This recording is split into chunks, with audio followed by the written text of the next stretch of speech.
You may know Ghostbusters. Ghostbusters, what do you want? And hey, you might even know about Ronald Reagan. Mr. Gorbachev, tear down this wall. But did you know that Ronald Reagan might have actually influenced Ghostbusters? What in heaven's name are you talking about? Make sure to stay tuned to the end of the video to find out why. Hi everyone, welcome back to Screenplay or Blessed, your one-stop shop for all things movies, and this is How Ronald Reagan Influenced Ghostbusters.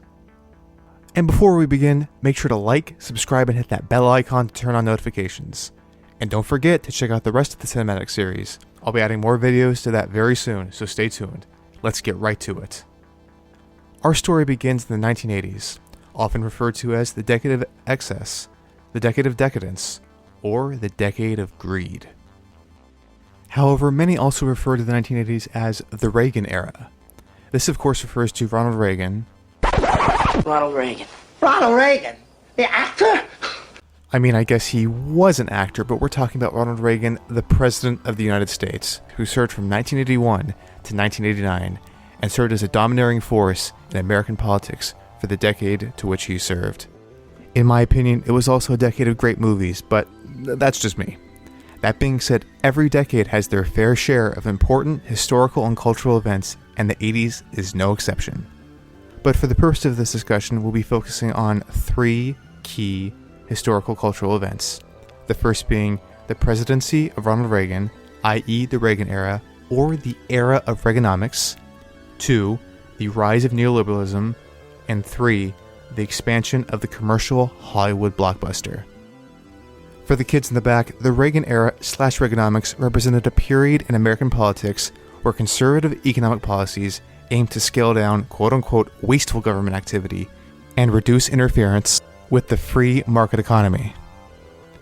Furthermore, the Reagan Era fed into the spread of neoliberalism, which was primarily fueled by the wanting to rectify the economy as the United States entered into the 1980s. The political project aimed to increase the economic growth of the nation by downsizing the power of the state, which resulted in tax cuts, budget cuts, and a rise in privatization, i.e. the private sector. And lastly, the expansion of the commercial Hollywood blockbuster. A Hollywood blockbuster can be defined as a highly popular and financially successful film, typically produced by a major studio, characterized by a large budget, widespread marketing, and often featuring well-known stars, expansive storytelling, and impressive special effects. The blockbuster first burst onto the scene in the late 1970s with the advent of Steven Spielberg's Jaws, which became the first film to make $100 million at the box office. If you've made it this far in the video, first off, thank you. But you're probably wondering, what the hell does any of this have to do with Ghostbusters? I'm getting a little tired of this! Well, each of these cultural historical events shaped the decade of the 1980s for better or for worse, but when all three worked together in tandem, they created the perfect environment for Ghostbusters to be made. But the question is, how can we tell? Once again, we have to return to film theory to find the answer. To quickly refresh, film theory is defined as the study of film and how its many elements work together to present a vision of reality. Film theory takes an academic approach to explaining the essence of cinema and how it holds a mirror up to its audience and the world at large. If you want to learn more about film theory, make sure to click the tab up above. But how exactly does film theory get us any closer to our answer? Remember, film theory states that movies reflect the world that they were made and produced in one way or another. Taking this into account, we can use film theory to target Ghostbusters' narrative, mise-en-scene, and actor portrayal. Jumping straight into the narrative, the film's socio-political culture is seeping out of the movie. Or one might even say, oozing, like slime. Oh, brother, this guy stinks! I'm sorry, I couldn't help myself. But let's move on to the actual stuff. The Reagan era influence can be seen in the narrative in three key areas throughout the movie. The first being in the film's inciting incident. The first three Ghostbusters, Egon, Ray, and Peter, are fired from the university they work at and they must turn to the private sector for a chance at employment.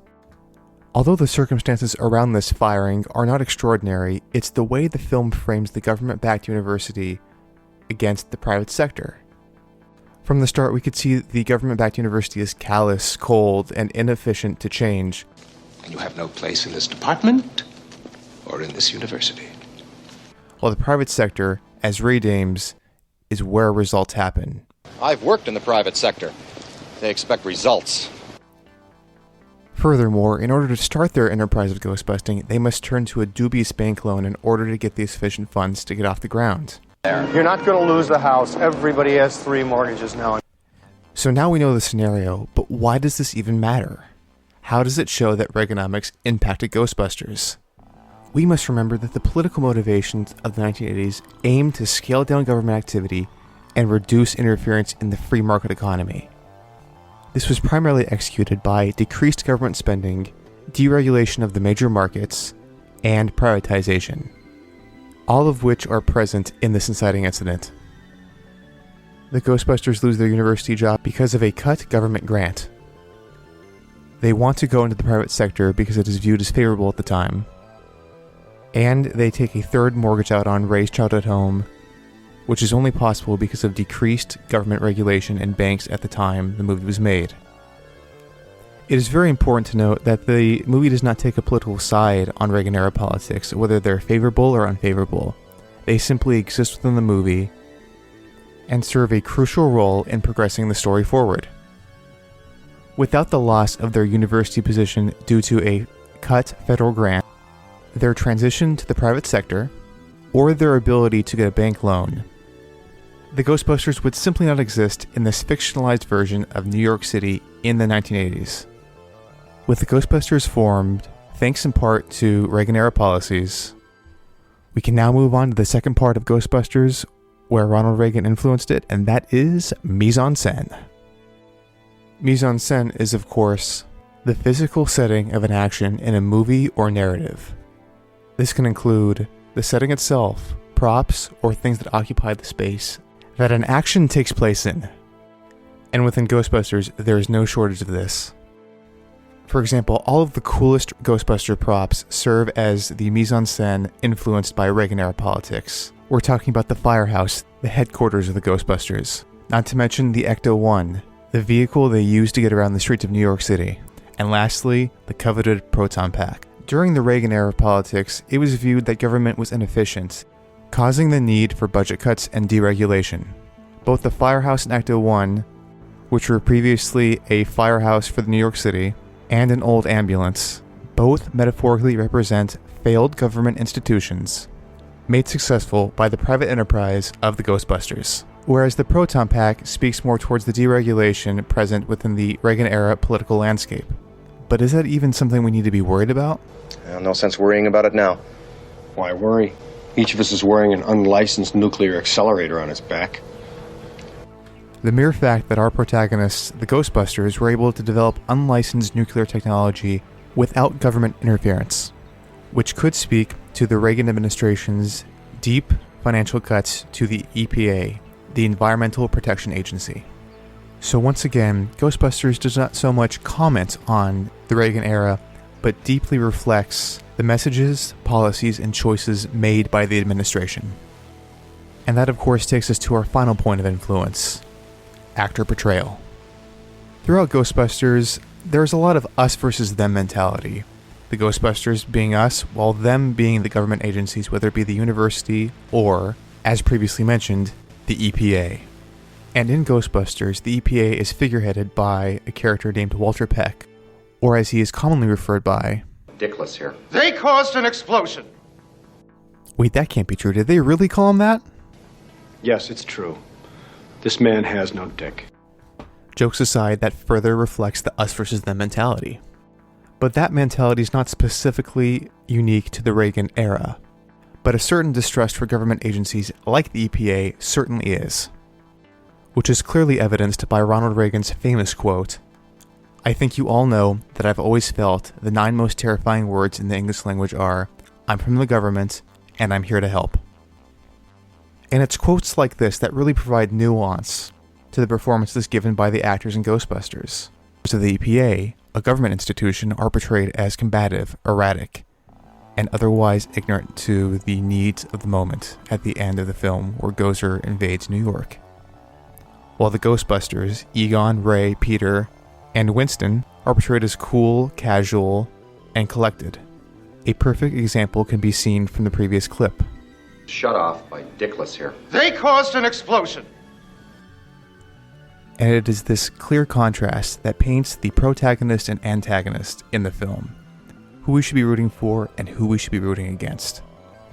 Now, we talked about the Reagan era and the rise of neoliberalism in Ghostbusters, but what about its place as a Hollywood blockbuster?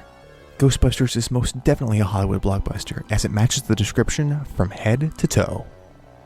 The film was undeniably popular and financially successful, as it made $296.6 million at the box office, both globally and domestically. Let's see what else is on that Hollywood blockbuster checklist. Produced by a major studio? Check. Characterized by a large budget? Double check. Widespread marketing? You better believe it. Well-known stars? Talk about absolute legends in the cast. Expansive storytelling? Most definitely. And finally, impressive special effects. It's the Stay Puft Marshmallow Man. I would have to say so. It looks like we have a winner. Ghostbusters is most definitely a Hollywood blockbuster. But getting back on track, when you look at Ghostbusters, you really have to think to yourself, that is only a film that can be made in the 1980s. It lives up to the formula of the Hollywood blockbuster used at the time, and perfectly mirrors the Reagan era policies it was produced under. So the answer to the question is this. Ronald Reagan influenced Ghostbusters by creating a world for Ghostbusters to reflect on. Every film, big or small, reflects the society that produced it. This could not be more true than for Ghostbusters. And that legacy lives on. The policies used and reflected in this film are ancient history, but Ghostbusters lives on. But its impact has not been forgotten. Dan Aykroyd, one of the stars and writers of Ghostbusters, elaborates upon this by saying, "The city is a character. In the film, we were successful in conveying that, and it was the Reagan years, of course. One political analyst said it was the perfect movie for the Reagan years because our opposition was the EPA here.